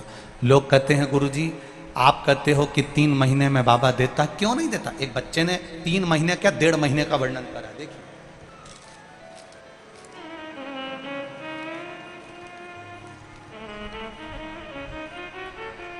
मैं अभिषेक परमार, निवासी बेटमा, इंदौर, मध्य प्रदेश। अभिषेक परमार, कहीं बैठे हो तो हाथ हिला सकते हैं। मैं अभिषेक परमार, मेरी 12वीं की कक्षा क्लास होने के बाद कॉलेज भी गया। फिर मैंने सोचा कि अपना बिजनेस किया जाए। मैंने मेरा स्टार्टअप किया अपने नगर बेटमा में ही। मैंने काम धंधा चालू करा, कुछ ही समय चला और मेरा वो कार्य चल नहीं पाया। हताश हो गया, सब कुछ करने का मन अब छोड़ दिया। बहुत कुछ करना चाहा गुरुजी, पर नहीं हो पाया। जब हार गया तब मेरी माता ने कहा कि तू एक काम कर, अब तेरा अगर बिजनेस नहीं चल रहा, काम नहीं चल रहा, तो एक लोटा जल शिव जी को चढ़ाना प्रारंभ कर। मैं रोज अपनी माता के कहने पर एक लोटा जल चढ़ाना प्रारंभ कर दिया। जिसके पास जाता था वो मुझे धुतकार कर भगा देता था। जहाँ जहाँ जाता था वहाँ से लोग मुझे धक्का मार कर भगा देते थे। पर जब से शिव जी को जल चढ़ाया, मेरे काम ने ऐसी उन्नति पकड़ ली गुरुदेव, जो धुतकारते थे आज वो मुझे गले से लगाते हैं। ऐसा मेरा महादेव है, ऐसा मेरा शिव तत्व, ये मेरा शंकर, ये मेरा उघड़ी है। नहीं आए कोई,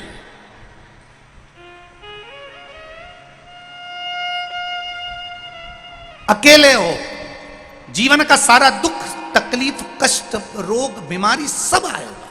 जी मनुष्य के देह मिली है, मानव का शरीर मिला है, ये तो सब होना है। पर जब सब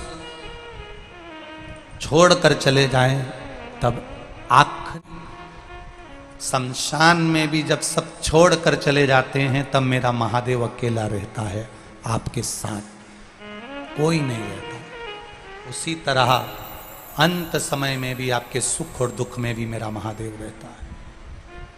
देवी शांति देवी के गर्भ से दधीची ऋषि का जन्म हो गया। दधीची ऋषि जिनको पिता अथर्व ऋषि ने केवल शंकर भगवान की आराधना करना सिखा दिया, केवल शिव की आराधना। दधीची ऋषि के माता पिता ने दधीची ऋषि को शिव मंदिर में जाना सिखाया, शंकर की आराधना करना सिखाया। जितने लोग आस्था चैनल पर कथा सुन रहे हैं, फेसबुक यूट्यूब पर कथा सुन रहे हैं, जितने देव बेटमा की पावन धरा पर कथा सुन रहे हैं, आप हो तब तक अपने घर के बच्चों को भी शंकर के मंदिर जाना सिखा दो, क्योंकि तुम्हारे जाने के बाद महादेव उनका हाथ पकड़ लेगा और उनको पार लगा देगा। कई लोग कहते हैं हमारी माता चली गई कोरोना में, कोई कहता है हमारा पिता चले गया कोरोना में, कोई कहता है एक्सीडेंट में चले गया, अब हमारा कौन बचा है? कौन है हमारा? कौन? और एक ना एक दिन सबको जाना है। अपने बच्चों को सिखाओ, दो पत्थर आपस में बात कर रहे हैं, नदी में पड़े हुए, नदी के तट पर पड़े हुए दो पत्थर आपस में बात कर रहे हैं। दो पत्थर, एक पत्थर दूसरे पत्थर को देख रहा है। एक पत्थर बड़ा चिकना सा, गोल मटोल सा, एकदम चिकना, एकदम सुंदर, चमकदार, बड़ा सुंदर। एक पत्थर बड़ा चिकना है, बड़ा सुंदर है, गोल मटोल है, बड़ा सुंदर। और एक पत्थर बड़ा खुदड़ा सा, बेडोल, खुदड़ा सा है, बेडोल है, उसमें सुंदरता नहीं है, उसमें बहुत चारों तरफ से बेकार लग रहा, खुदड़ा सा। एक चिकना पत्थर है, एकदम गोल मटोल, बड़ा सुंदर, बड़ा चमकदार। और एक पत्थर खुदड़ा सा, बेडोल सा है। खुदड़ा बेडोल पत्थर ने चिकने पत्थर से, गोल पत्थर से, सुंदर पत्थर से कहा, भाई एक बात बता, तू भी नदी में रहता है, मैं भी नदी में रहता हूं, तू भी पानी में रहता है, मैं भी पानी में रहता हूं। इतना चिकना, तू इतना गोल, तू इतना सुंदर, तू इतना स्वरूप वाला, और मैं खुदड़ा, बेडोल, बेकार। ऐसा क्यों? कारण क्या है? क्या कारण है? चिकने पत्थर ने कहा, भाई देख, मैंने नदी के पानी के साथ चलना प्रारंभ किया। नदी के पानी के साथ चिकना पत्थर कह रहा है, गोल पत्थर कह रहा है, चमकदार पत्थर कह रहा है, मैं नदी के पानी के साथ चला हूं। बहुत दुनिया के थपेड़े मुझे पड़े हैं, पानी ने मुझे बहुत थपेड़े दिए, बहुत गहराई में रहा, लुढ़कता रहा, चलता रहा और कहीं गिरा पड़ा, पानी ने मुझे काटा, बहुत संघर्ष मैंने किया, तब जाकर मैं ये चिकना, गोल, सुंदर, चमकदार हो पाया हूं। तू बता, तू पानी में बहा, तू बता, क्या पानी के थपेड़ों को तूने सहा? तू बता, क्या तूने पानी में, पानी की धार के साथ में चलता रहा? नहीं। खुदड़े पत्थर ने, बेडौल पत्थर ने कहा, मैं तो एक जगह पर बैठा रहता था, पानी आए तो ठीक, नहीं आए तो ठीक। बस गोल, चिकने, सुंदर, चमकदार पत्थर ने कहा, मेरे को दुख भी आया, तकलीफ भी आई, कष्ट भी आया, पर मैंने रुका नहीं, चलते गया। इसलिए सुंदर बनकर मंदिर में मूर्ति के रूप में पूजा गया, और तू खुदड़ा इसलिए रह गया क्योंकि तू बैठा की बैठा।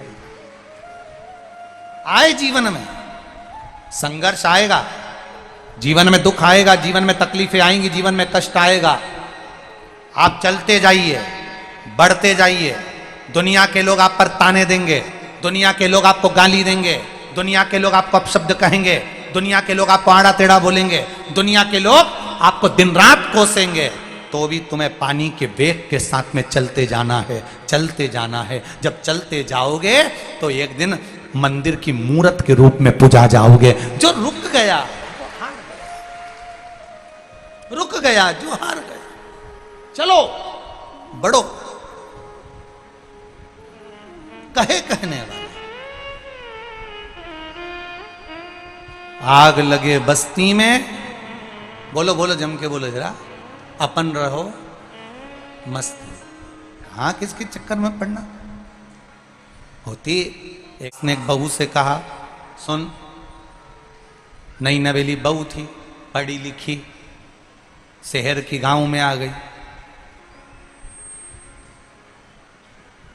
अब शहर की बहू गांव में आई तो कहा कि बेटा तू पढ़ी लिखी है, तुझे मक्खन बिलोना आता है? हाँ मम्मी आता है। मशीन लगा दो, मशीन से बिलो। ठीक है, मैं तेरे लिए एक मशीन खरीद के ला दूंगी मक्खन की, पर अभी तो तू हाथ से बिलो लेगी ना बेटा?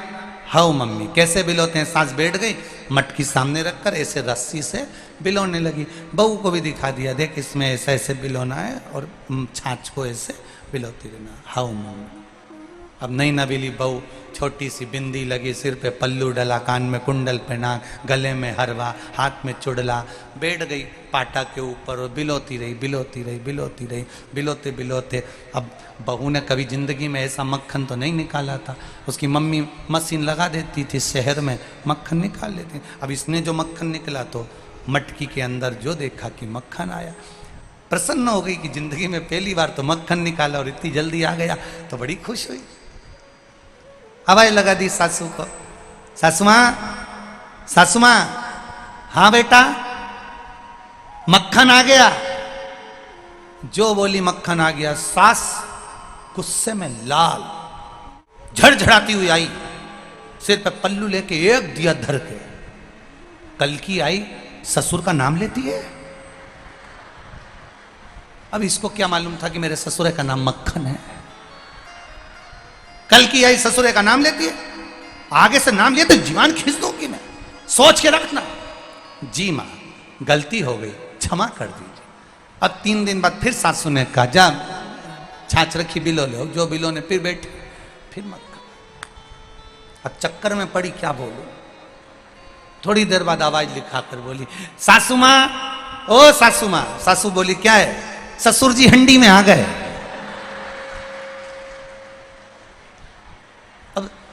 बोले तो बोले क्या, अब ये बोले कि मक्खन आ गया तो फिर थप्पड़ पड़े, तो इससे अच्छा बोल दिया ससुरा हंडी में पड़ा है, हंडी में पड़ा। हो जाता है कभी कभी सोच में, विचार में, दृष्टि में एक कहीं ना कहीं क्रम तत्व की अनुभूति हो जाए। भजन में जो सुख मिले, दुनिया के लोग अब शब्द कहेंगे, ताने देंगे, गाली देंगे, आड़ा टेढ़ा बोलेंगे, पर आप एक चिकने पत्थर में अगर बदलना चाहते हो, आप अपना स्वरूप बदलना चाहते हो, तो उसमें जल की धार साथ आपको बहते चले जाना है, अग्रण्य बढ़ते चले जाना है। बढ़ो आप, भजन कीर्तन सत्संग स्मरण करते चलो। आज कथा में आदरणीय संजय भैया शुक्ला जी पधारे हैं, भाभी जी भी आई हैं। हम इनको एक बात के लिए बहुत हमेशा साधुवाद देते रहते हैं कि आप अपने क्षेत्र में कथा करवाकर, सत्संग कराकर, भगवान शिव की भक्ति कराकर संपूर्ण क्षेत्रवासियों को हमेशा भगवत भजन में डुबो कर रखते हैं। और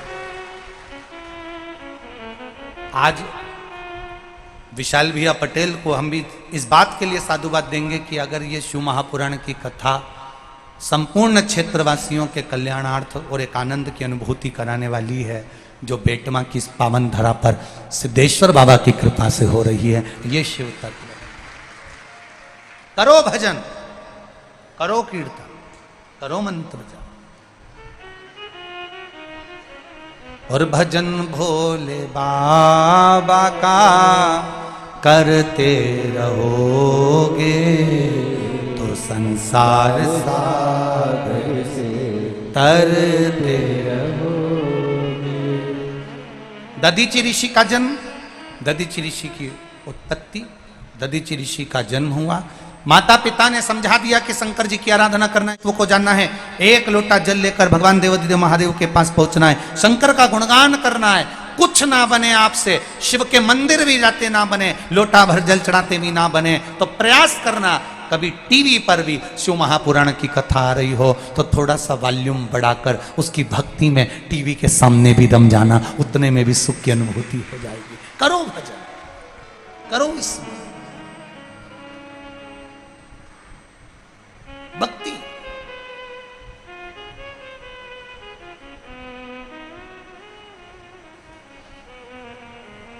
दधीचि बाबा लग गए विश्व भक्ति,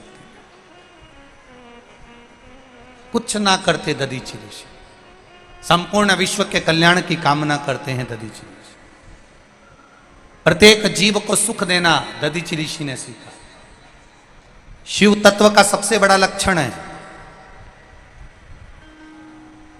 मंदिर में दिया लगाओ ना लगाओ, मंदिर में अगरबत्ती जलाओ ना जलाओ, भगवान के मंदिर में पुष्प चढ़ाओ ना चढ़ाओ, शिव तत्व का सबसे बड़ा लक्षण है मंदिर में दीप लगाओ ना लगाओ, अगरबत्ती जलाओ ना जलाओ, बस इतना काम जरूर करना कि किसी के दुख की घड़ी में आप उसके साथ खड़े मिल जाना, उसके चेहरे पर प्रसन्नता आ जाए, प्रसन्नता। उसकी दुख की घड़ी में थोड़ी देर खड़े रहिए।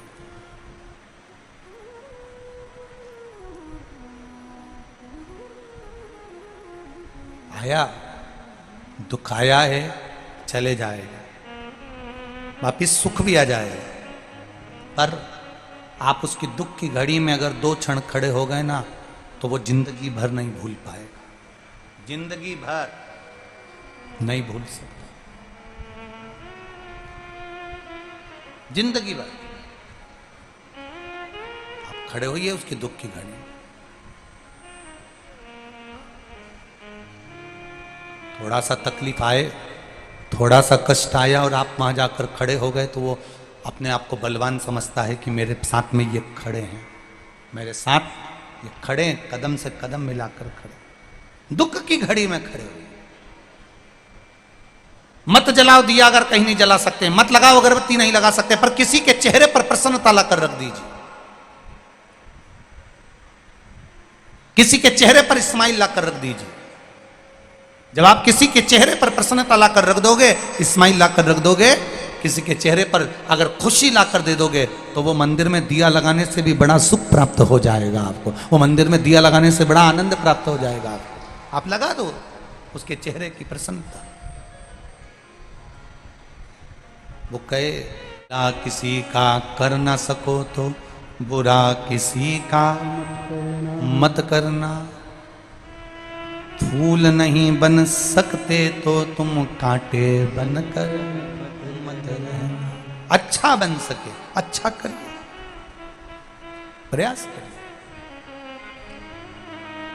शिव कथा कर रही है, भगवान शंकर का गुणगान कर रहा है, गुणगान कर रहा है, बड़े आनंद के साथ शिव तत्व कह रहा है। दधीचि ऋषि ने कुछ नहीं करा, एक काम करा जो शंकर भगवान को प्रिय था। किसी के चेहरे पर दुख ना आए, किसी के चेहरे पर कोई मायूसी ना रहे, उसके चेहरे पर प्रसन्नता रहे। शिव जी को प्रसन्न करने का एक सबसे बड़ा लक्षण है, आप दूसरे के चेहरे पर प्रसन्नता लाकर दे दीजिए, शंकर आप पर प्रसन्न हो जाए।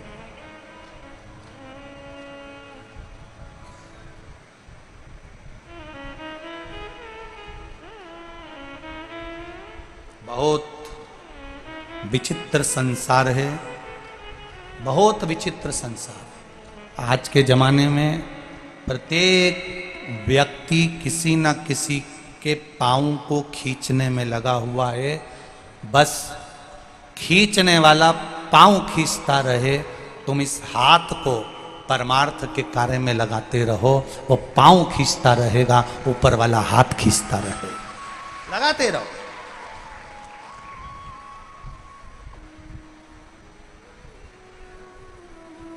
मेरे भोले तेरा सहाय है, मेरी नैया का तू किनारा है। आप लगे रहो सत्कर्म की ओर, आप लगे रहो भजन की ओर। दधीचि ऋषि कर रहे हैं भजन, भगवान शिव की भक्ति में लगे हुए हैं, परमार्थ कार्य में लगे हुए हैं, स्मरण में लगे हुए हैं, संकीर्तन में लगे हुए हैं, मंत्र जाप में लगे हुए हैं। तप करते करते करते करते करते करते दधीचि बाबा आनंद सुख को पाते पाते समय आया और दधीचि ऋषि जो शिव तत्व को पाने के लिए कर रहे थे, वो परमार्थ के कार्य के साथ में कर रहे थे। परमार्थ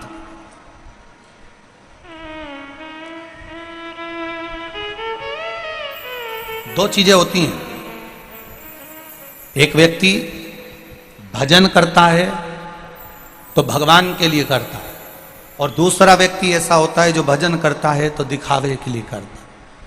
शंकर भगवान के मंदिर में जब भी जाना एक लोटा जल चढ़ाने के लिए, तुम ये मत सोच कर जाना कि मुझे कौन देख रहा है, मुझे कौन देख रहा है, ये सोचकर जल चढ़ाने नहीं जाना। शिव जी के मंदिर में जाना तो ये विचार कर कर जाना कि मुझे महादेव देख रहा है और मैं महादेव को देख रही हूं, बस इससे ज्यादा कोई नहीं देख रहा।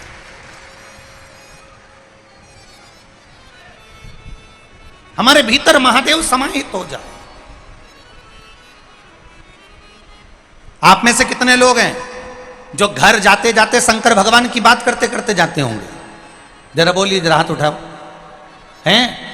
घर जा रहे हो, रख लो। जाते जाते भी शिव जी की चर्चा करते जा रहा। आज महाराज जी ने कथा में ये कहा था, आज शंकर जी ने कथा में ये कहा था, आज शिव जी की कथा में हमने ये सुना था। क्यों? जो तुमने खाया, जो तुमने खाया है, जो तुम्हारे अंदर गया है, जो तुम्हारे भीतर गया है, उसकी डकार आना चाहिए। तुमने अगर रोटी खाई तो रोटी की डकार आएगी, तुमने छाछ पी, छाछ की डकार आएगी, तुमने अगर पिज्जा खाया, पिज्जा की डकार आएगी, तुमने बगर खाया, बगर की डकार आएगी, तुमने दही की लस्सी पी, लस्सी की डकार आएगी। तुमने जो खाया डकार वो आना चाहिए। तुमने यहां बैठकर भगवान शंकर का गुणगान गाया तो तुम्हें डकार भी शिव तत्व की आना चाहिए। तुम्हें भजन का एक स्वरूप तुम्हारे सम्मुख में प्रकट होना चाहिए। झूठ बोलने वाला व्यक्ति हमेशा झूठ की डकार लेता रहता है, उसके हर पल झूठ बोले, हर घड़ी। एक सास से एक बार कहीं कथा करने गए थे तो हमने एक बूढ़ी अम्मा से पूछ लिया, क्यों तुम कथा में आ रही हो, तुम्हारी 4-4 बहुएं कथा में नहीं आ रही? कहे गुरुजी बच्चों की पेपर चल रहे हैं ना, इसलिए बहुओं को फुर्सत नहीं मिल रही। हमने कहा ठीक है। हम दूसरी जगह मिलने के लिए गए, मिलने के लिए गए तो वहां पर बैठे तो उनकी बहू मिल गई। बहू से पूछा, क्यों बेटा तू कथा में नहीं आ रही? कि मम्मी हमें मना कर देती तू कथा में मत जा। अब बताओ, झूठ बोली डोकरी, पकड़ाई में आ गई बहू के मुख से। क्यों ना? झूठ बोलने वाले को झूठ की डकार आएगी, सत्य बोलने वाले को सत्य की डकार आएगी, राम को राम की डकार। अर्थात जिस भजन में तुम लगे हो, शंकर की भक्ति में लगे हो, शंकर के स्मरण में लगे हो, शंकर के गुणगान में लगे हो, तो वो बार बार उपज कर तुम्हारे भीतर से बाहर प्रकट होगा। तुमने शिव पुराण सुनी, तुम्हारे कानों से अंदर चली गई, तुमने पी ली शिव पुराण को, अंदर उतार लिया, तो बात बात में जैसे ही किसी को तकलीफ हुई तुमने कह दिया शंकर जी के मंदिर चल जा, एक लोटा जल चढ़ा दे, डकार निकल के बाहर, शिव तत्व निकल के बाहर जा, शंकर के मंदिर जा। किसी के यहां दुख आया, निकल कर बाहर, एक पत्र आया, देखो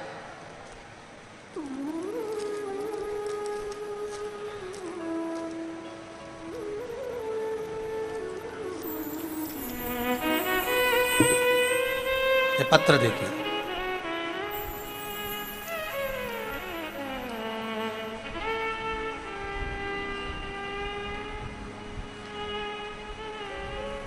शिवजी राम चौहान, गवली पलासिया महू, जिला इंदौर, मध्य प्रदेश से। कहीं बैठे हो तो हाथ हिलाइएगा।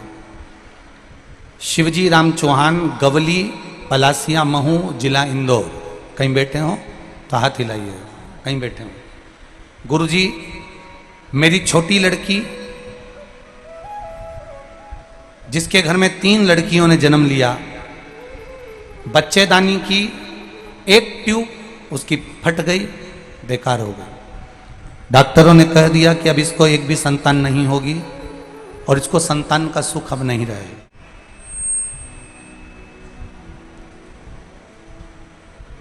ऑपरेशन का डॉक्टर ने बोल दिया और कहा कि इसकी बच्चेदानी भी खराब हो गई है, इसको संतान का सुख नहीं है। बेटी के घर में 3 बेटियां थीं। बेटी की आंख में हमेशा जल रहता था कि मेरे यहाँ पुत्र नहीं, और मेरे अब बच्चे को जन्म भी नहीं दे सकती।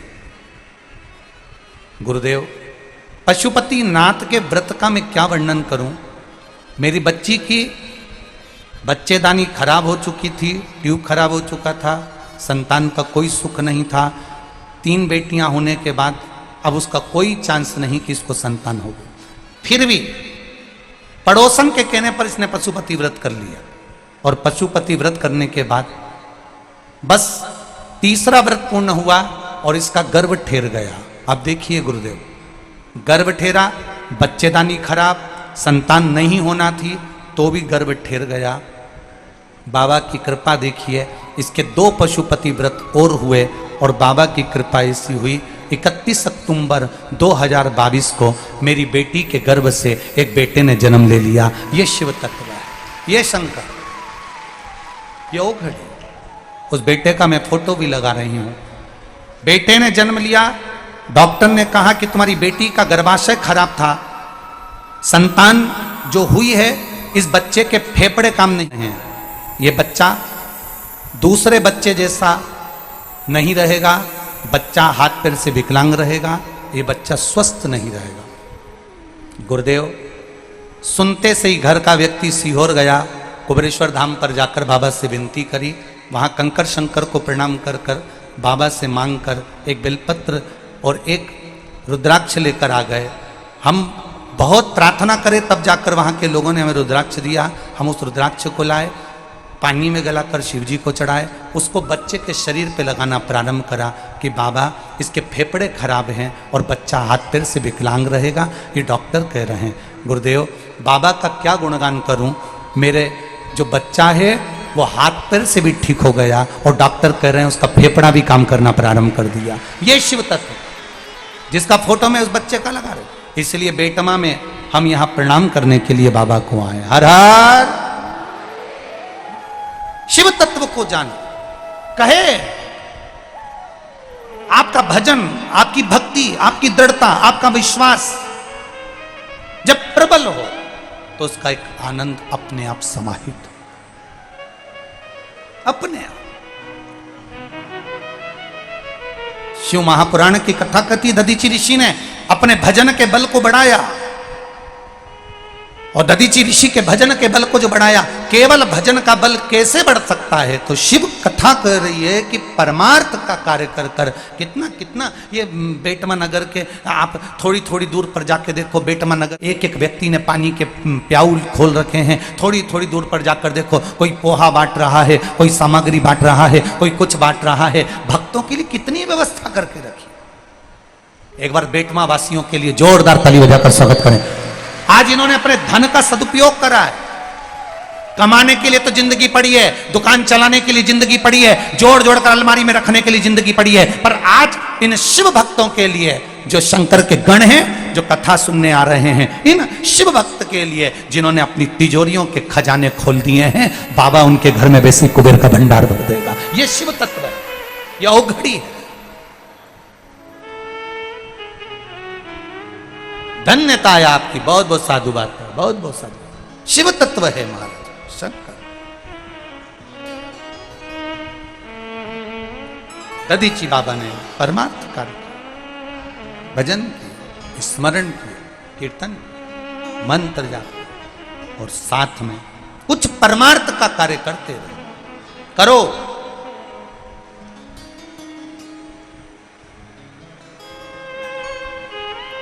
अच्छा लगता है। हम विशाल भैया को देखे कि वो कथा सुनने, कई लोग सोचते होंगे कि भाई कथा सुनने के लिए कम बैठते हैं। हम उनको साधुवाद देना चाहेंगे विशाल पटेल जी को कि साधुवादता है आपकी। कथा आप सुन रहे हो, चलते फिर से सुन रहे हो। जरूरी है कि ये पूरे भक्त आपके क्षेत्र के आपके यहाँ कथा श्रवण करने आए हैं तो किसी को कष्ट ना हो, इसलिए चलते फिरते आप इनको देखते रहें, बहुत जरूरी है। एक क्षेत्र के विधायक के नाते आपका यह क्रम श्रेष्ठ है। आते जाते पूछना चाहिए, कोई तकलीफ, कोई कष्ट, देखो कि कहां व्यक्ति बैठ रहा है, कहां जा रहा है, कहां आ रहा है। यह आपकी क्रमता होना चाहिए, श्रेष्ठता है। बहुत बहुत साधुवादता है आपको इसके लिए, बहुत साधु। शिव तत्व की ओर दधीचि ऋषि चले। दधीचि बाबा ने तब साधना का बल बढ़ाया, भगवान शिव की अविरल भक्ति को बढ़ाया और शिव भक्ति की ओर अग्रता करी है। दधीचि ऋषि ने भगवान की अविरल भक्ति को साधा है। दधीचि ऋषि भगवान की अविरल भक्ति को साध रहे हैं, भजन में तल्लीन है, कीर्तन में तल्लीन है। और जब कीर्तन के बल को बढ़ा दिया गया, सुख पा लिया गया, तब एक आनंद की अनुभूति। क्या अनुभूति हुई? एक बार दधीचि ऋषि ने बेलपत्री के पौधे में, बेलपत्री के वृक्ष में शिव पार्वती का दर्शन किया। वो शिव पार्वती जिनका मंगल विवाह हिमालय राज्य में किया, वो शिव पार्वती।